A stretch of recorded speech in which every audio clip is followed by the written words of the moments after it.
Thanks a lot, Will. Yeah, as Will said, I'm going to be talking about mapping and designing and solving complex problems through mapping techniques using the example of the BC COVID-19 vaccination journey. Before I really dive into that, first I just want to take a really quick step back and talk a little bit about why we map. I kind of reflected back, and starting when we're very small, we learned that maps are pretty powerful. We use maps to orient ourselves in a space. So whether that's something like a physical space, our own neighborhood, a city, a country, or if it's a figurative space, so something like an organization or an industry. Once we know where we are, then we know that we can use maps to articulate where we want to go. So I think of it like a big treasure map with the X at the end for treasure. As designers, we love our maps. We're probably, or at least I am, a little obsessed with them, but I think we have good reason for that. There are many, many, many, many forms of maps, and they're all serving different purposes.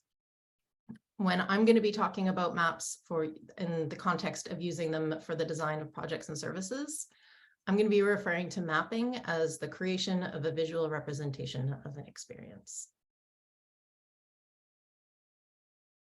Creating a map is something that helps us to take the vision that lives in our minds and make it more tangible. It's a way for us to understand and empathize with someone else's experience. This is so that we're designing from the perspective of the people using the service rather than just those who are delivering it.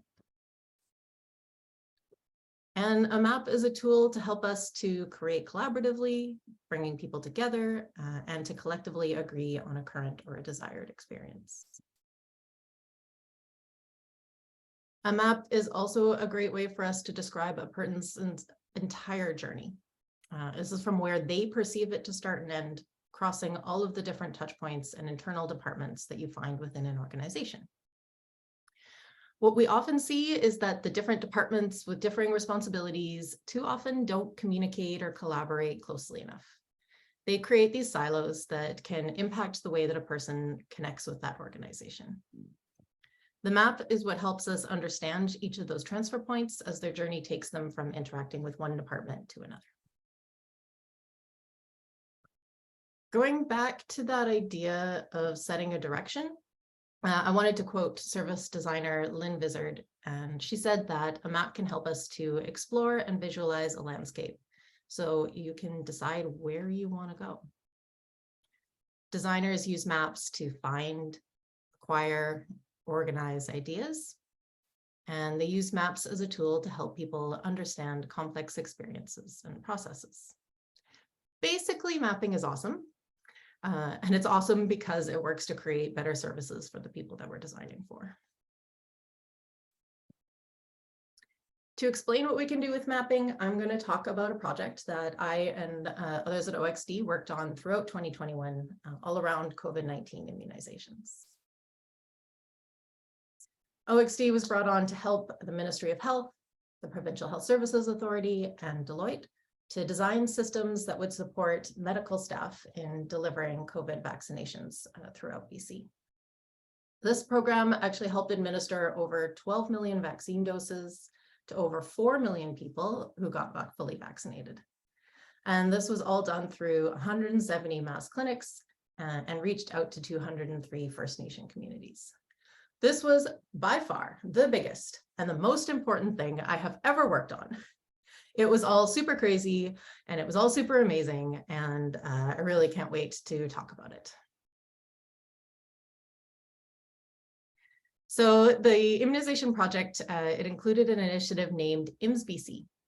And this was the group that was tasked with delivering the technical systems needed to support the staff in the mass immunization clinics.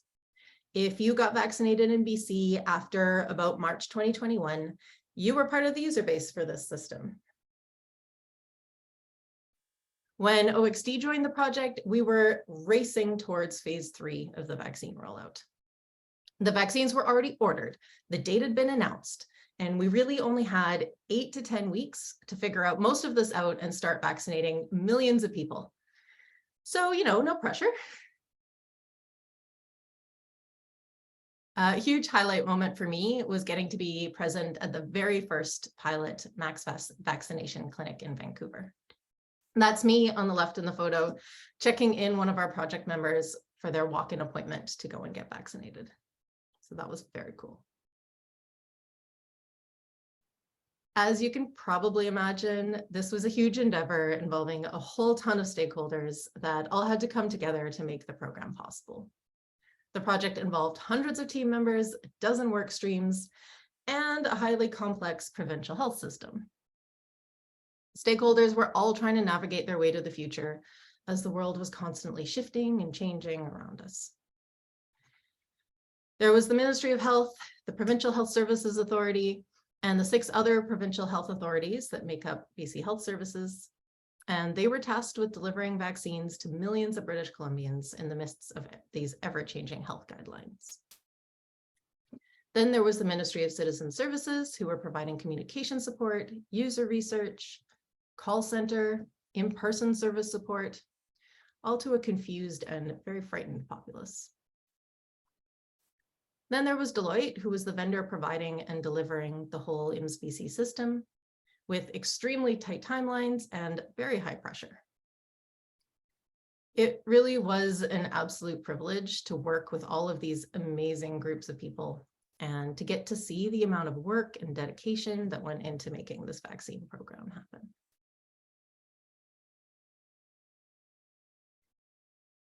Coming into this vast array of stakeholders and delivery teams, OXD was asked to support the Ministry of Health and PHSA teams with some service design capabilities.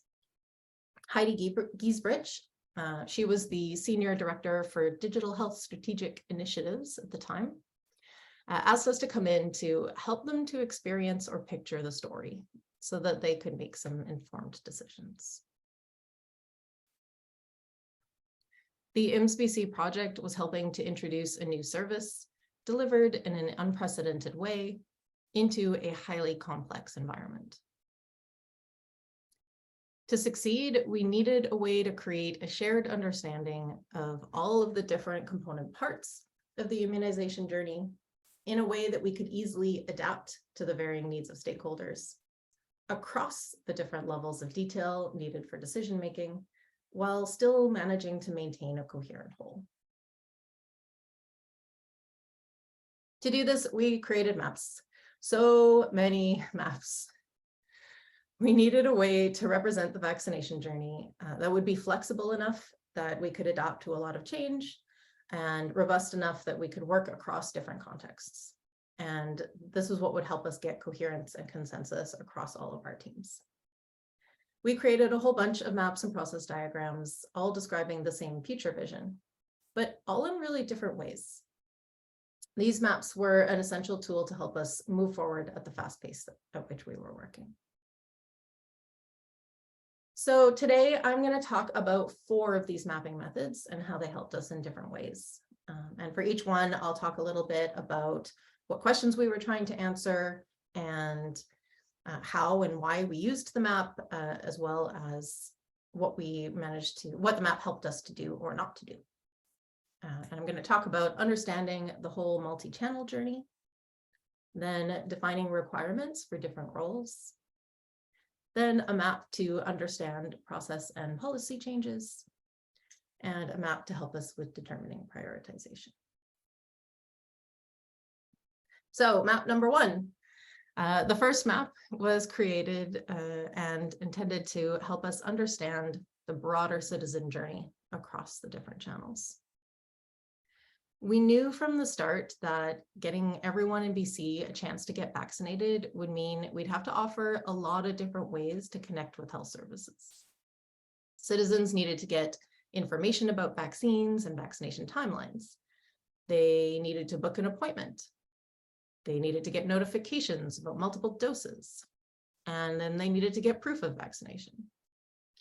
Health providers couldn't count on just one channel for interacting with citizens. Vaccinations had to be available to everyone, no matter how they were able to access them. It was also super important that the same information and opportunities to get vaccinated were consistently available. There was enough confusion and conflicting information shooting around without also introducing differences in what you were told if you accessed a website versus calling someone on the phone. As part of an engagement with Ministry of Health and Service BC, a cross-ministry team was brought in together to map out the end-to-end vaccine journey across multiple communication channels. So this group needed to answer questions like, what does the end-to-end journey look like for our new service? What organizational changes do we need to put in place to support the new service? What interaction channels do we need to provide? And how do we support people moving between channels? To start to answer these questions, we look to our first map. This one was a doozy, and it set the foundation for the rest of our work. Gordon Ross, who's OXD's vice president and partner, facilitated some service blueprinting workshops with a team of participants that included people coming from all sorts of places. They were coming from Service BC, Ministry of Health, Ministry of Citizen Services, Provincial Health Services Authority, and a bunch more. These workshops brought together people who'd be responsible for providing in-person support, call center support, digital information channels, online registration and appointment booking, and so on. Starting with the digital channel, over several days, the group worked together to create this service blueprint. It's a map that illustrates the journey of someone getting vaccinated from two perspectives, starting with the citizen-facing front stage, and then the organizational systems that make up the backstage of the service. Through all of these rows of interaction, the map created a collective view of the many people, processes, technical systems, and policy that impacted the overall journey. Just one version of the map detailed out the whole citizen journey, from first learning about vaccines through registering, scheduling an appointment, receiving 2 doses of the vaccine, and getting a record of vaccination. This helped the group to see where each of the different teams and organizations came into the process. There was a visual, so each team could see what the other team was doing and how they were connected to each other. This process was repeated to develop journeys that could be taken through 3 different channels: the phone channel, digital, and in-person, in order to understand how the people, processes, systems, and dependencies would need to work together to provide immunizations. Once these 3 maps had been created, they went through them all again with an even larger group of stakeholders. They kept adding to and refining the maps, bringing in expertise from different areas of the organization to review and input into them. As part of this process, they also created a diagram to show all of the 27 possible variations of how people might move between channels, and decided together which variations might have unique challenges that would need to be addressed. As an example, let's say someone started through a digital channel to register in the system, but then they decided to visit an in-person office to book their appointment. They'd expect the person they were talking to be able to see the information they'd entered online. And they shouldn't have to register again just because they'd switched channels. And these were the kinds of things that were being called out in the map. So how did mapping help in this instance? Rather than teams independently developing touchpoints and interactions for each channel and silo in isolation, the service blueprint was able to help silos and channels understand the context of their activities with a cohesive multi-channel journey. This is a need we see in almost all organizations all the time. After all, how often do you see call center representatives directly connect with website authors? Usually not very often. After this process, each team could go away and figure out how they might deliver their part of the citizen journey, but at least now they were doing that knowing how the other parts depended on them and what they needed from other areas of the organization to be successful. That brings us to map number 2. It was after this point that I stepped onto the project. And I started working with the team that was tasked with delivering the in the clinic part of that journey. From the previous mapping, they knew how they fit into the larger picture, but now they needed to detail out their part of it. To support the physical vaccination clinics, we needed to build a digital system for clinic staff to manage the people coming through to be vaccinated. But there was a lot of different clinic staff with a lot of different roles, and they were doing something that had never been done before. They were doing this mass immunization of huge numbers of people in giant clinics at convention centers and at hockey arenas and smaller clinics, and sometimes even a team of 2 health providers working out of the back of a van.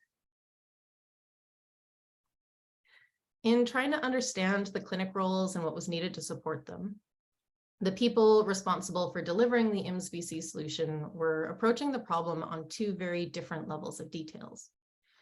There was a giant gap in how each part of the team was thinking about the solution.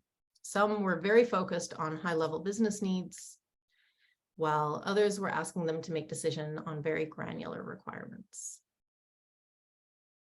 But no one had a very clear picture of what the journey would look like for the actual people working in the clinics. At this point, we needed to answer questions like, what tasks and goals are users like clinic staff trying to complete? What do we need to provide to enable them to do that? Where might things go wrong? And what are the outstanding business decisions that still need to be made? We needed to visualize what the interactions of all the staff and citizens in these mass clinics would actually look like. And we needed to understand how it would fit in with the physical clinic setup models. So our health subject matter experts got together and mapped the tasks performed by each of the different roles in the clinic. This was people like the greeter at the door, the pre-screening nurse, the check-in clerk, the immunizer, and the aftercare attendant. This created a set of user flows for each of the tasks that someone might need to complete while working in a clinic. It also helped us to list out all of the things that might go differently from the expected journey, the tasks that might stray from the very basic happy path. We called each of these the alternative paths, and we used them to reach out to additional subject matter experts from different teams. So this might have been experts in identity management, or experts in clinical policies and regulations, in health data requirements, things like that. We were using these maps to bring in this expertise from all over the relevant organizations, and we were trying to break down silos by doing that. Mapping these alternative paths also helped us to recommend new business processes and to identify decisions that would need to be taken up to the leadership board, so that those who did have the authority to determine COVID health policies could provide an answer to our critical questions. In the meantime, the rest of the happy path flows fed into initial wireframes of the screens needed to support the in-clinic experience. Though, of course, not all the flows required a wireframe. For example, the greeter role who directed people into the clinic wasn't using a digital device at all, but they were still represented in the user flows. But for those tasks and roles that did need a digital interaction, we could start to design it. These screens were used as a starting point to start to design a system, though, of course, the final product looked very different and much more polished than what you're seeing here. So how did mapping help us in this instance? Rather than developing detailed requirements first without understanding the needs of all of the users, particularly those users providing healthcare, user flows were able to help define requirements based on the individual tasks and needs of different roles.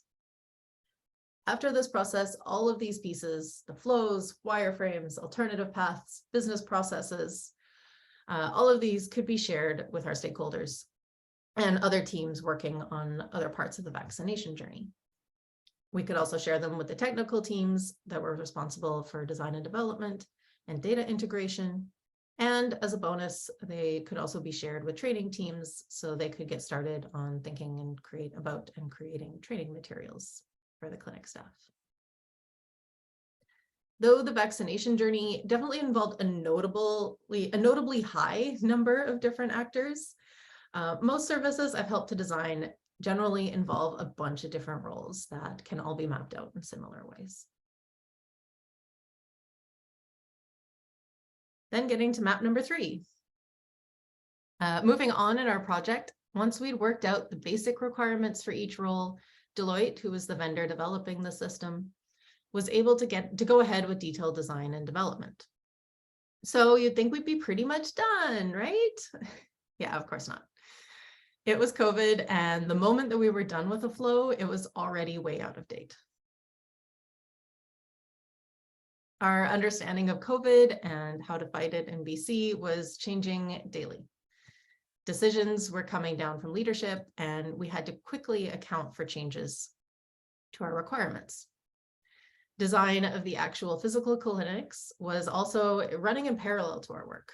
So even the roles involved and the processes that they had to follow had to be adjusted as people developed new plans and new clinic layouts that we needed to adapt to. We had to be flexible and we had to move quickly, as our deadlines were not going to be able to be pushed out to accommodate changes. We also needed to understand the implications of these changes and how we might address them. And again, we needed to do that fast. So for these maps, we were trying to answer questions like, what are the different options for implementing this process change? What would they look like? How would they impact people's interaction with the service? What are the outstanding business decisions that need to be made? In the space of constant change that we found ourselves in, we needed ways to quickly bring people up to speed and to facilitate fast decision-making. Maps and process diagrams were the tools that we used to do this. When timelines were really, really tight with looming vaccine deadlines, we had working sessions around these kind of diagrams daily. Later on, they relaxed into a slightly more gentle cadence, but all the way through to help guide these conversations, the people leading the meetings would create visual maps of the parts of the process that we were proposing to change. Each visual representations of the journeys were often made up of, again, journey maps and flow diagrams and mapped against the journey of the different roles and systems involved. Each row was a different actor, letting us know how they connected together to form the complete journey.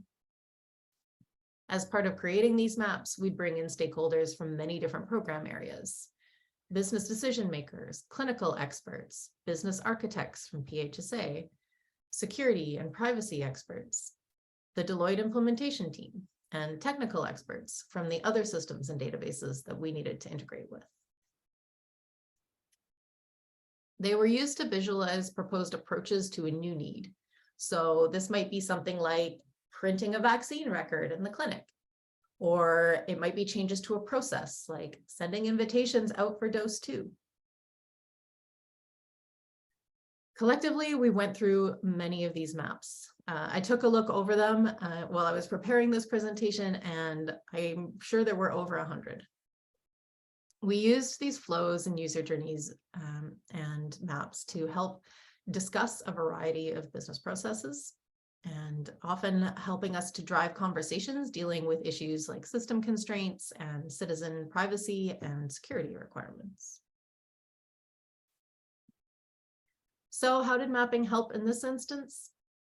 Rather than long, disconnected discussions around issues and policy changes that were missing a unified view of the implications of a change, the user journeys and the process flows were able to help experts from many different teams work together in a more collaborative way and to create a more shared understanding of the rapidly changing process and policy updates and what those updates and changes might mean to citizens. Then map number 4, last one.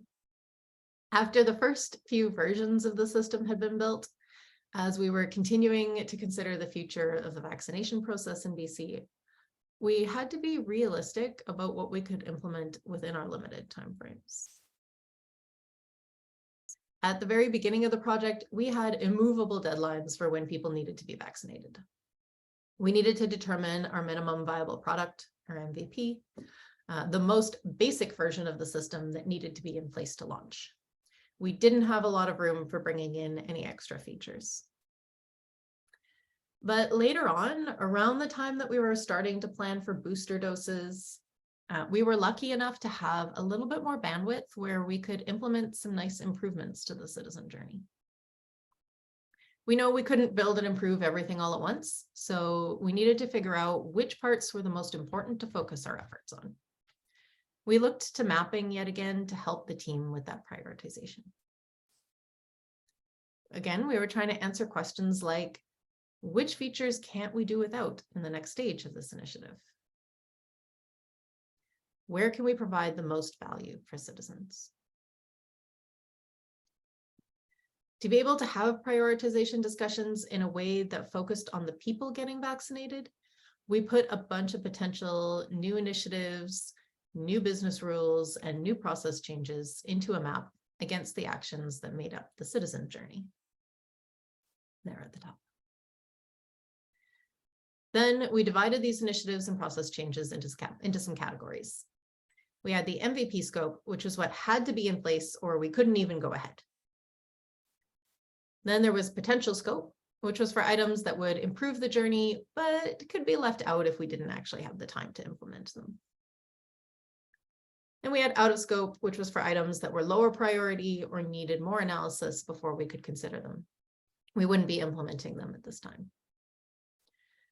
This map helped to create a roadmap and helped to visualize decisions around what was must-have scope versus the nice-to-have options. More than that, though, it helped us have conversations around prioritization that focused on how citizens' lives would be impacted. Rather than focusing on internal drivers and priorities, it reminded us to look outward to the people that we were trying to serve. So how did mapping help in this instance? Rather than prioritizing work and direction based on the internal organizational needs, the user story mapping helped us to prioritize work and direction based more on the citizen journey. This is something those of us at OXD always try to reflect in all of our projects, taking that outside-in approach, focusing on the external needs, rather than an inside-out approach, which would focus on our organizational needs. So that was 4 maps out of the many, many, many maps that we created during our 10 months of this project. To do a quick recap of what the process of mapping helped us to do, rather than teams independently developing touchpoints and interactions for each channel and silo in isolation, the service blueprint was able to help silos and channels understand the context of their activities within a more cohesive multi-channel journey. Rather than developing detailed requirements without first understanding the needs of users, user flows were able to help define requirements based on the individual tasks and needs of different roles. Rather than long disconnected discussions around issues and policy changes with differing visions of what a change might mean to the journey, user journeys and process flows were able to help experts from many different teams work in a collaborative way to create a shared understanding of the rapidly changing process and policy updates. And rather than prioritizing work and direction based on internal organizational needs, user story mapping helped us to prioritize work and direction based on the citizen journey. So if you want to get started on your own maps, a few tips. Start with some research. Make sure you have a good, strong understanding of the audiences that you'll be working with, their needs, and the context that they'll be working in. Identify the questions you need to ask and what your map needs to answer. Without this, your mapping sessions are more likely to go off on tangents, or you'll end up rehashing the same maps over and over and over again. It's better to have a set goal in mind for what needs to be discussed or decided based on the map that you're creating. Make sure as well that you have the right people in the room. At OXT, we often say it's about the mapping, not the map. The conversations you'll have with the people involved in creating the map are the most valuable outcome of this process. That's where the real gold is. And the map itself just serves as a reminder of these conversations later. And finally, in picking a mapping method, don't get too hung up on particular mapping methodologies. For the IMSBC project and some of these maps that some of the maps that I showed you, we made some of these map formats up, like just for the one meeting. So it's good to focus on the conversation you want to have and what information you need to incorporate to have that conversation, and then figure out your map from there. Overall, I hope I can leave you with an impression of some of the incredibly powerful things that mapping can help us accomplish, and how it became an absolutely essential tool in moving the COVID vaccination program forward. And I hope you'll go create your own maps to help drive your own projects into their next stage, whatever that might be. Sending back to you, Will. Thank you, Deb. That was really great. Thanks for sharing your journey. We have some great questions already. Really quick first, and I know we promised we'll get everyone out of here by 1:15, so I'll make this super quick, but quick plug for our next webinar coming up in November. If you manage our digital product team, or if you develop applications for clients, you may have heard a lot of things about design systems. What are they? Do I need one? Do we need one? Are they hard to set up? Join us November 27th when our lead designer, James Bayon, will take us through the basics of what a design system is, the benefits of using one, and we'll also be sharing how Alberta government's digital delivery and innovation team uses and maintains their design system, which we helped design and work with for dozens of applications and products. So it'd be really great. Stay tuned to our social channels, our newsletter, and we'll follow up with registration details. So let's get to that Q&A though. As I said before, send us your questions through the Q&A feature in Zoom. We'll get to as many as we can. We've got a bunch queued up already. So yeah, I'll just kind of go down the list and we'll get to as many as we can there, Deb. So yeah, great question. I'm looking at them now. Great questions. All right, let's go. Awesome. All right. Well, first one is here from Alexandra. Thank you for a great presentation. You mentioned you were on a very tight timeline. What compromises did you have to do in your research and discovery phase? What would you have done differently if you had more time? So first question about compromises in that phase, and then the second question of if you had more time. Yeah, I think I'll actually start with the second question. If we had more time, more research, more testing, and more reaching out to the people who would be working in the actual clinics. And getting them to try things out at every stage, from maybe the initial service blueprints through to wireframes and designs. We didn't get to do as much of that as we would have liked, having to bring out a whole system in 8 to 10 weeks. We ended up having to rely a lot more on subject matter experts and those who had experience in clinics, but might not be the ones who would be actually administering them. All of this was new. We'd never done mass immunization clinics before, so it's not like we had experienced users to reach out to, but we did have people who were embedded in the team, who were there every single day, who had worked in clinics, who were previously nurse practitioners and other healthcare providers. And so when we couldn't reach out to the users who would be using the system, we incorporated people who had the expertise of being in that environment and working in a clinic in order to advise us. And they were the ones who were embedded in the team and even in our decision-making kind of leadership of the team that were driving that work. So we didn't get to do as much research as we would have liked. We didn't get to do a whole lot of usability testing or even initial research going into clinics. But we did have people who had lived experience of doing that embedded in our team.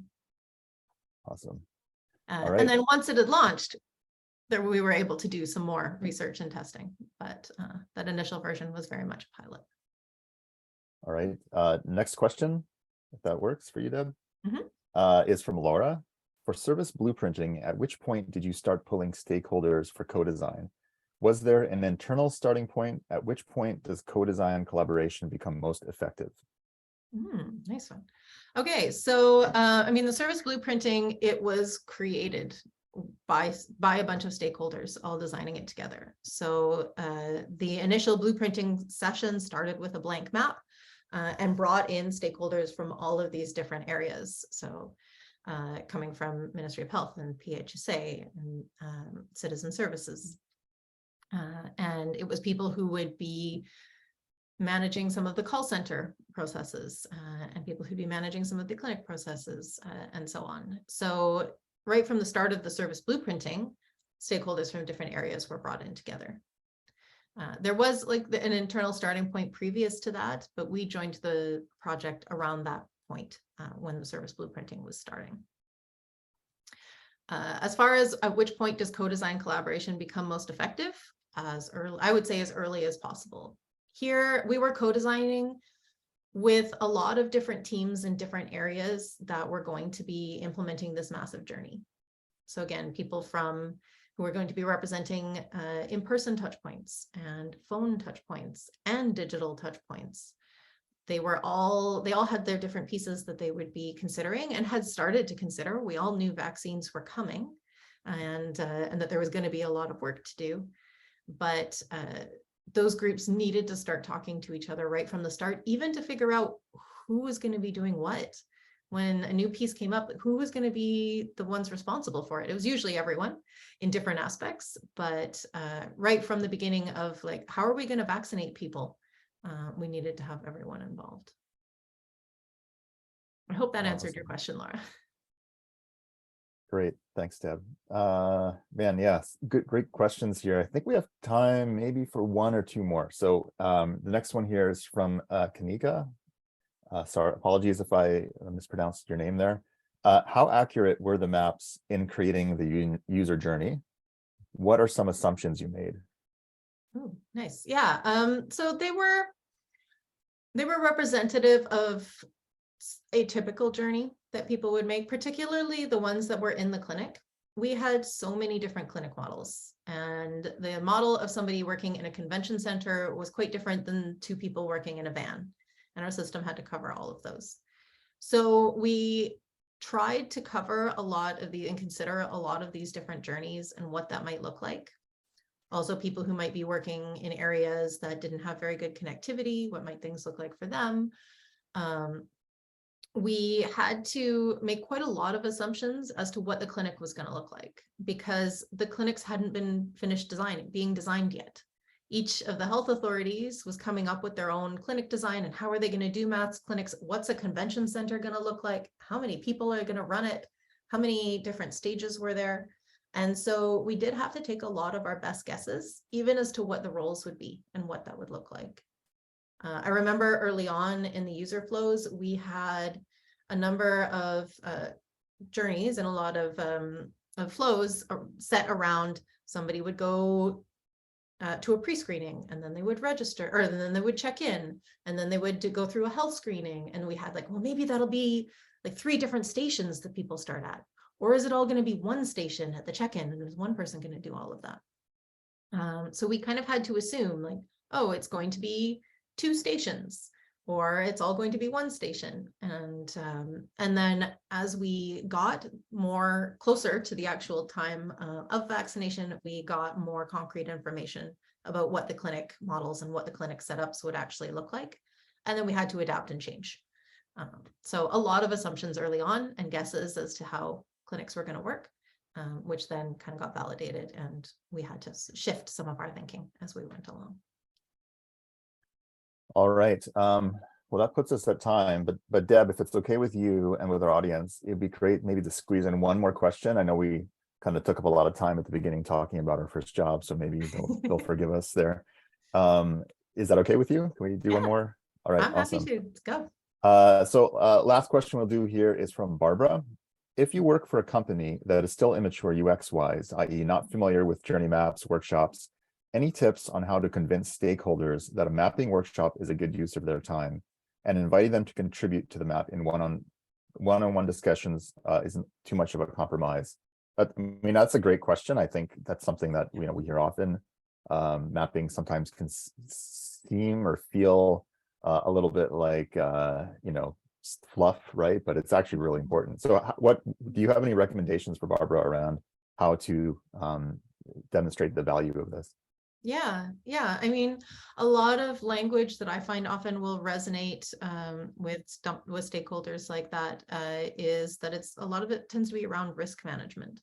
And risk management is a word that seems to resonate a lot with business stakeholders generally. And it's around mitigating risks of people having different visions of what this thing's going to look like in their heads. A visual and a map helps us unify that vision and make sure that everyone is on the same page about what it is that we're trying to accomplish here. So, kind of that's usually a good point that I will bring in. Other ones are, it's easy to map things out and put things into a map. It's a really easy way to figure out what this is going to look like and have conversations. It's cheap to make a map. It's very expensive to design and especially build something and go into the stages of creating a service. It is cheap and easy to make maps and figure out what's wrong and figure out where you have assumptions that may not be correct. And so again, it's a bit of a risk mitigation technique in order to get them, in order to get that picture of things as early as possible in the easiest way possible. And maps are easy. Comparatively, anyway, compared to other options. It's an easy way to have a conversation and to have a more productive conversation. Looking at your second question, inviting people to contribute to the MAP 101, definitely not too much of a compromise. You're not going to get the benefits of having the discussion, and that discussion is really valuable.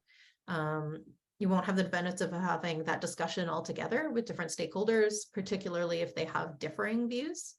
But doing the MAPS 101 will let you figure out if there are differing views, and then you can use that as an avenue to bring people into a conversation. Hey, I did this map with so-and-so, and I did this map with you, and you two don't have the same map. Maybe we should get together and look at those.